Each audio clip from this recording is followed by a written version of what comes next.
I never trained more than two things a day this week, but somehow I still got in like quite a bit of, I think after today's run I'll have about 19 hours, which is a lot. So I don't know how I did that with only 2 sessions a day. But I really like having 2 sessions a day. That's 10 times of you. Yeah, it's more time with the kids and it just seems more relaxing. Probably couldn't hear any of that anyway with them talking. That's you. So pretty much 2 months until the race. That feels... Very soon. Yeah. I'm wondering if there's people, like there's a bunch of people doing Indian Wells this weekend or like 70.3 Worlds. Like they probably, if I was them, I wouldn't even take a break until after the first race. Because then we have a long chunk of time. Yeah, because then the next race is what, 2 months after that or 3? 3. Yeah. Yeah. And you put in 19 hours of training this week? Well, I think I'm at like 17 something. 17 high, like, and I could look. And then today will be a little over an hour, so. Wow. Yeah. It's what I think is impressive that I never did more than 2 things a day. I don't know how I got in that much training. Didn't feel that way, did it to you, Pat? No. Yeah. No, you were here all the time, I thought. I know, I was here a lot. Pat, how's your Sunday morning looking? It's going awesome. We are just making breakfast, and then we're gonna hang out. Gwen's gonna go for a run, and then Gwen has grand aspirations that we're gonna go bed frame shopping as a family, and I'm like, we're all going to church, yep. And then Gwen has huge aspirations that we're going bed frame shopping as a family, and I'm like, you're in complete la la land if you think we're bringing the boys to the store with breakables. There's just, and you want to focus and look at bed frames. There's just 0.0 chance. So that's going to have to be an activity that we do later in the week by ourselves with some ability to focus, because trying to bring those 2 boys into West Elm or Crate and Barrel is just asking for something to be broken. Will there be a Pro Tri News podcast today or tomorrow? There's going to be no Pro Tri News podcast today because Kyle and Mark are going to be reporting live from Taupo all week. So I think there's 5 shows planned, and they're going to be on site. So I've definitely got some FOMO of not being there. I'm sure you do too. Yep, fear of missing out, and but the thought of having to get on that plane. Kyle sent a photo last night of him from LA to Auckland, and he's like, "See you in 12 hours." I'm like, "Dude, I can't do it. There's no way." So I'll be watching from home. We're gonna do 2 laps up there and then come home, but we're going a different way. Because I have 14K, so I'm gonna go a different way than normal to get exactly 14K. Okay. And this is your first run back? I guess first, like, official workout? Well, this isn't, I mean, I don't even know if this is a workout, but I've said we should film my first workout, and this is the first time I'm doing anything that's not LSD, which Jamie puts in, which is long, slow distance. So this is the first time I'm doing like strides, anything up tempo, but yeah, I'm gonna have 10 at the end, 10 by 30 seconds at 320 pace feel. Okay. And what's the first part of the run? Just cruise? Easy. Yeah. So we're just gonna be going easy for a while. Nice. What's an easy pace for you? Normally I average around like 5 to 5:20 per K, which is like 8 to, I don't know, the conversion, 8:30 per mile probably. Yeah, That's about right. we'll see. The first, I mean, I have to go up this huge climb at the start. So, I mean, that's always like a 6:20 K, and that just kills my average. But, yeah.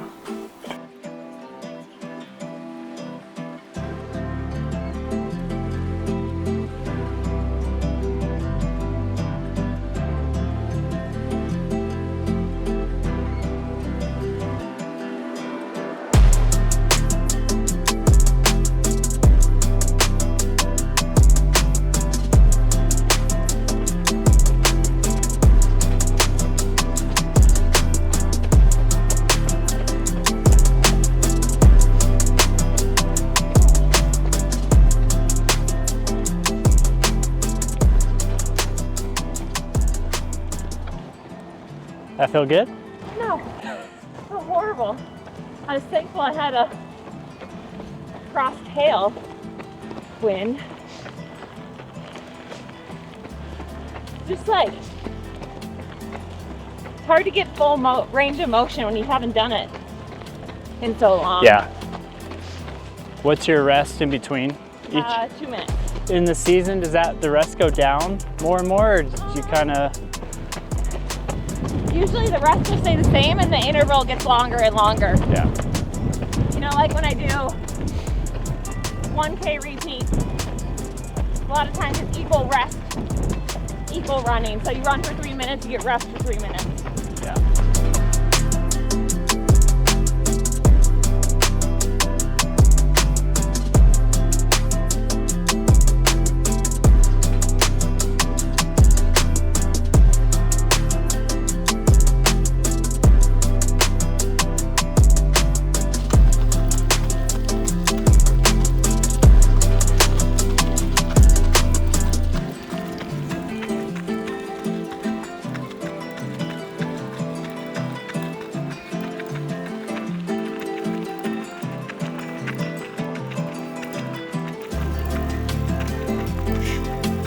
You're almost tripping yourself up there. I know. Going so fast. It's a strong wind.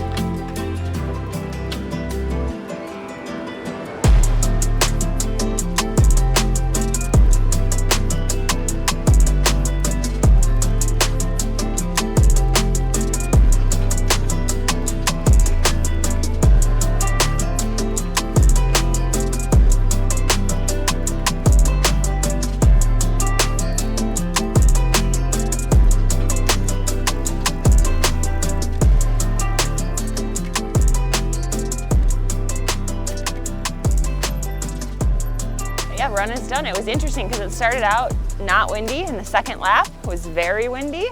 I felt like I had, though, a lot of like tailwind ones, which is nice. There was 2 that were really hard. Do you want to know my splits? Oh boy, laps. It's tickling me. Okay, so I did 10 by 30 seconds with a minute 30 jog recovery between. And my first one was at 3:29 pace, 3:32, 3:09, 3:20, 3:19, 3:16, 3:39, 3:39, 3:25, 3:08. So kind of all over the place. And it was supposed to be like 3:20 pace feel, which is 10K pace feel. And I actually felt pretty good. I thought I'd feel a lot worse after my collarbone break when I took more time off of running. Those first few workouts back, like it was hard to break 3:40. So I'm actually thrilled with that. I did, you know, this break, I took 2 weeks off, but during that time I was running. I think when you can, if you build that up back too quickly, it's something that you can get injured. And so that's a recent change I've made since like 10 years ago when I would take complete break. Now I just, on my break, I run about every 3rd day. So I'm able to get back into running faster and we don't have to worry so much about the potential of injuries. I asked you during the run, do you foam roll or stretch? I do not foam roll. I do not stretch. I'll use a massage gun. But yeah, my PTs, a lot of times, like especially when I'm getting back into it at this point in the season, my calves get really sore. My upper like glute hammy attachment gets super sore. And my PT's always like, okay, go home, foam roll. I'm like, Matt, come on, you've known me for years. I'm not gonna foam roll. I was like, I will massage gun. He's like, yes, do that. But yeah, I'm not really one who enjoys that. You can find workarounds, right? Like I don't like foam rolling, but I don't mind using a massage gun. I don't mind using the Roll Recovery R8. Like I think there are things, if there's something you really don't like, usually there's a way to get a go around where you can get the same thing accomplished, but with something that is more enjoyable. Can you see it? No. Yes, sort of. Okay. It's a lot. 1958 is a lot for me. So I guess, how did I get there is the question, right? What was Monday? Monday, I rode an hour and a half, swam an hour, lifted. Tuesday, swam an hour and a half, ran an hour. Wednesday, I went over on Wednesday. I rode 2.5 because I went down a road that I thought was gonna loop and it didn't. I was only supposed to do 90 minutes, so I rode like an extra hour that day. an hour swim, a lift. Thursday, hour and a half swim, 50-minute run. And then Friday I did a 1 hour run, 1 hour ride, and a lift. Yesterday I did it was supposed to be a 3 hour ride and I ended up doing 3:20. So I guess I have some extras in there.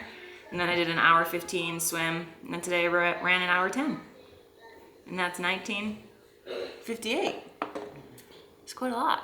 But not much intensity. Like the swim I'm swimming with Julie's group twice a week, which has some intensities. But on Thursday we actually did like 25 relays. So some fun stuff because everyone's kind of coming back right now. So yeah, and that was my first run intensity. Haven't done any sort of workouts on the bike yet. So it's mostly just getting into that base phase, which is what we do a lot of times at the beginning of the season, and then get sharper as we go. I mean, what is a typical week during the winter like? 20 hours is pretty typical for me. But normally I'm doing 3-a-days, 5 days a week, which is why I'm so perplexed as to how this adds up to 20. Math was mathing. Yeah, it doesn't make sense to me. I think I'm taking a little more time too at the pool. Like I know I'm only doing 2 things. So, yesterday I swam for an hour 15, but I only did 3K in that amount of time, where normally if I had a 3K swim, I'd make it like 15 minutes. So that could be maybe why there's more time. Yeah. There you go. There you go. Do you talk about your goals at all for this year on this? No, I thought,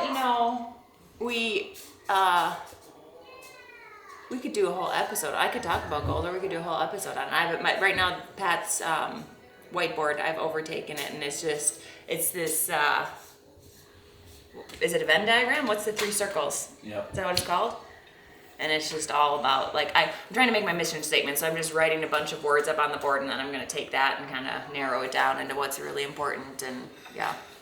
Okay, so next episode we talk about Sure, yeah, goals my for goals. 2025.